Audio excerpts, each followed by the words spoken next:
The wall collapse, according in St Kilda, Melbourne last year, was an event that shocked the nation. The collapse of a 15-meter long brick wall on Swanston Street killed three people who happened to be walking by when it collapsed. Bridget and Alexander Jones, age 18, and were two students who were killed by the falling brick wall. Dr. Fiahu, age 33, another who was unfortunately killed. Some of the contributing factors to the wall collapse were believed to be the strong wind on that day. Some wind speed were read at approximately 100 km/h, so the gusts of winds were believed to have been a factor in that caused the wall to collapse. The construction company Grocon and the signage company Aussie Science were labeled as the underlying parties in this incident. Workplace Safety has issued fine to Grocon and Aussie Science, and they are still on trial facing criminal charges for the death in this magistrate court. The trial is continuing in December this year. WorkSafe Victoria has criminally charges both Grocon and Aussie Science. The science attached to the wall was unsafe.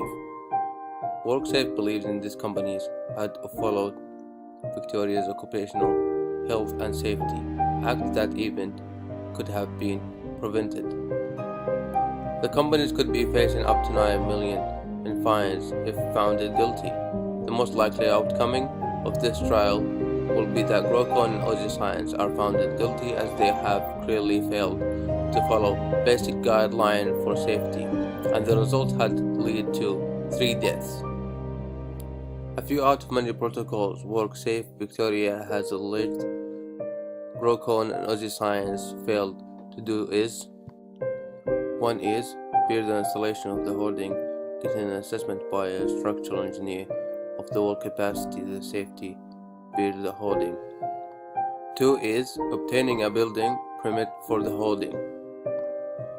3 is after installation of the hoarding, get an assessment of the wall's capacity to the safety bear the hoarding, and making any modification deemed necessary. The people responsible for the event legally were Grocon companies and Aussie Science. After analyzing the event, it is clearly that companies failed to follow simple workplace safety policies, and the results ended in the worst way possible. WorkSafe has charged the companies with at least 8 work policies, which the companies clearly did not attempt to follow. Following the simple policies would have prevented the deaths. Ethically responsible is yet again Grocon Aussie Science. On building the hardening onto the wall, which was still standing from its original build time in 1858, without focusing on the WorkSafe policies, each evaluate working on the site surely had doubts of stability over 150 years old, which was a clear sign of age and decay. The collapsing of the wall of at least some fault in the wall would have been foreseeable. The companies would not have seen that it would have resulted in death. Lessons that have been learned from this tragic incident is what can happen if WorkSafe policies had been ignored, especially when it comes to older building sites. For future references, other construction companies should take this accident as an example of what can go terribly wrong when you choose unsafe practices on your site. Changes to any existing professional engineering practices, working practices, OHS legislation or OHS regulation in Victoria to prevent similar accident occurring in the future seems irrelevant.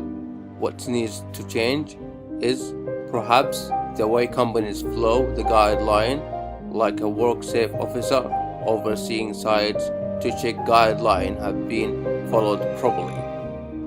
Structural failure of existing building walls and fences in Australia is uncommon as some may think. Compared to older times, this most recent decades has not had anywhere near as many structural failure as compared to Australia a year ago.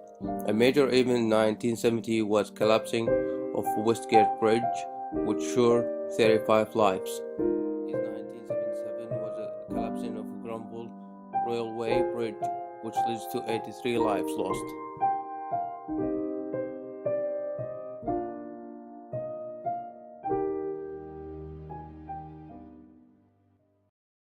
Create created using Powtoon.